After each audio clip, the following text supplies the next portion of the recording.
Salvaging SARS-CoV-2 Task Force, Salvaging Internal Study. For individuals with a perfect immune response, the benefits of vaccination are minimal to zero.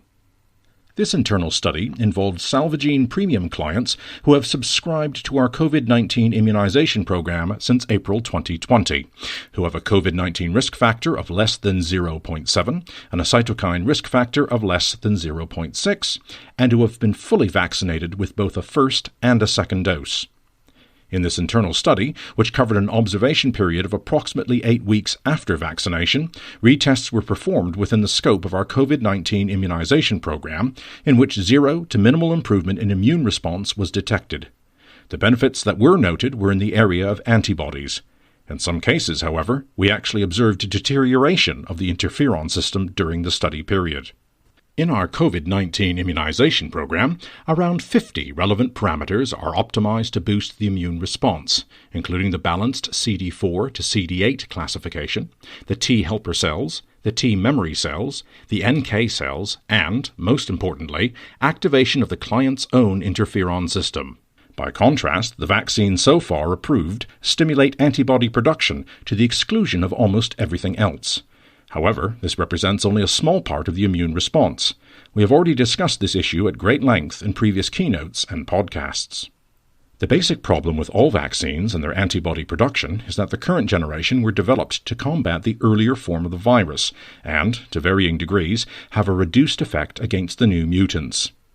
In our view, this presents the greatest danger for the further course of the pandemic. It lays the foundations for future escape mutations of the SARS-CoV-2 virus. Barely effective vaccines give the virus the opportunity and capacity to mutate more.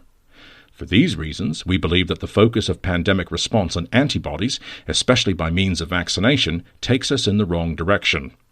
The individual's own highly adaptive immune system offers excellent possibilities, as we are demonstrating and testing in our COVID-19 immunization program. To a great extent, the solution lies in our own hands.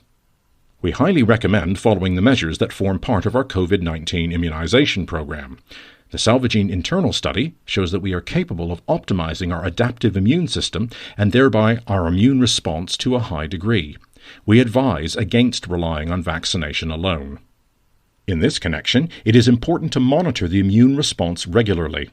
On the basis of what is observed, individual measures recommended by us should then be implemented for a defined period, with the specific aim of averting the main threat posed by SARS-CoV-2, namely the excessive immune response known as a cytokine storm. We would therefore once again urge clients not to take any vitamins or immune boosters in an uncontrolled manner.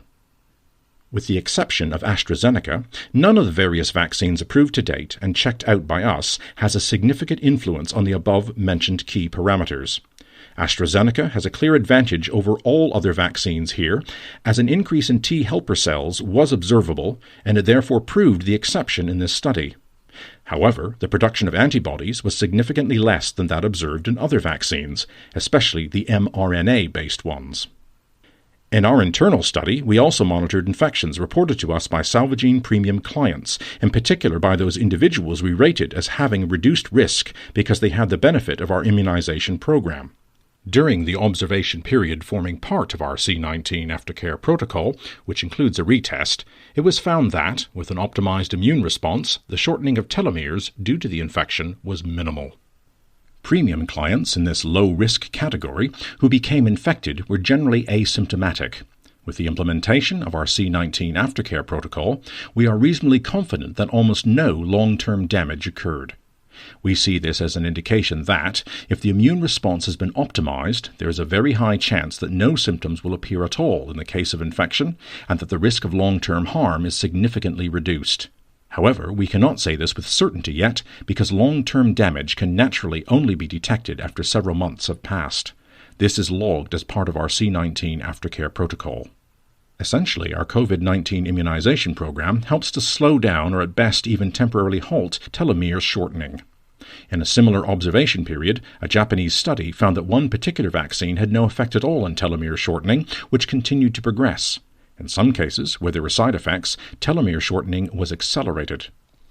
Salvagene telomere management, which has now been running for the past 10 years, is considered the best biomarker for determining the long-term damage caused by SARS-CoV-2 infections, detected or undetected, symptomatic or asymptomatic. Here, too, the first internal studies forming part of our C19 immunization program show that telomere monitoring is an excellent tool for detecting possible long-term damage and deciding on early intervention if appropriate. Continuous monitoring and optimization of the individual's own immune system has the further obvious advantage that the immune response deals with the virus according to the situation and variant encountered. By contrast, an immune system optimized by a vaccine has to rely on a system developed in the past on the basis of what was known at the time. This is a clear disadvantage in light of the direction in which the SARS-CoV-2 pandemic is currently heading. Now, more than ever before, it is important that we closely monitor our own immune response because it is influenced by changing environmental conditions, including the appearance of mutant forms. In this respect, we can now offer our Salvagene Premium customers 3 to 4 retests per 12 months instead of 2 times a year. We have been reporting on the risk of escape mutations since April, and we have to assume that SARS-CoV-2 will continue to mutate at its current rate for some time to come. From the original Wuhan virus, it has steadily evolved to become more infectious, and in some cases also significantly more life-threatening. This trend is certainly not infinite, but we have to expect that it will continue for the foreseeable future. In pandemic management, it is important that the measures taken, and especially the vaccines deployed, do not give the virus the opportunity for large-scale escape mutation scenarios, although at the moment it is understandable that the authorities should seek to manage the pandemic by means of short-term solutions. The aim of rapid vaccine deployment is to achieve maximum penetration. At the same time, however, this presents a perfect scenario for future escape mutations to develop. We are highly critical of the strategy whereby the second dose of the vaccine is delayed. It is currently not at all clear how long immunity achieved after the first shot can last. Resistance can, of course, develop during this period. At the moment, the situation varies from country to country because this is a decision that is not endorsed by the vaccine manufacturers themselves, who can only go by the results from their Phase 3 clinical trials. Ultimately, it is a political decision. The second scenario that might facilitate escape mutations is one in which a vaccine has only limited efficacy. As we have said before, better no vaccine at all than an ineffective vaccine, even though the political pressures may be immense. Approving vaccines that have less than 50% efficacy is not a scientific decision, but rather a political one made under the assumption that the virus would not mutate.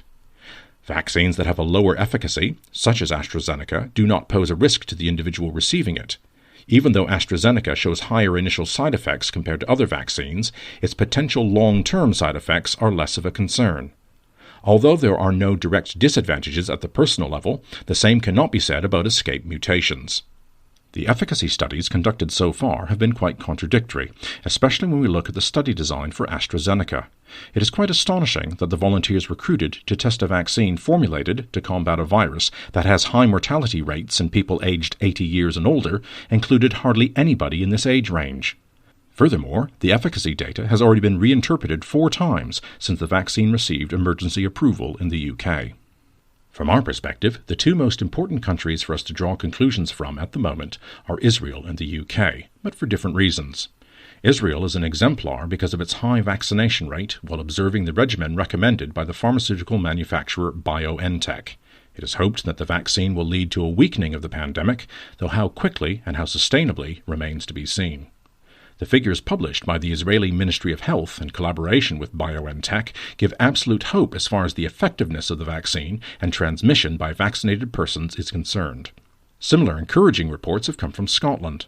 The UK has one of the most advanced vaccination programs and at the same time has great expertise in the field of gene sequencing. It has a centralized health system and good standards of monitoring. Willingness to experiment is among the highest in the world, which makes their approach so fascinating for us as scientists. On the subject of side effects, we see very little transparency. There have been a number of incidents, for example in northern Germany, where more than 100 hospital staff were vaccinated, and the occurrence of side effects was so high that vaccination was temporarily suspended. There has to be a much greater level of transparency overall, because very few details have been published so far in the clinical Phase 3 studies of all manufacturers due to the accelerated procedures. We are working on the assumption that it will not be so much the development of vaccines that will determine the further course of the pandemic, but rather the mutation of the virus itself.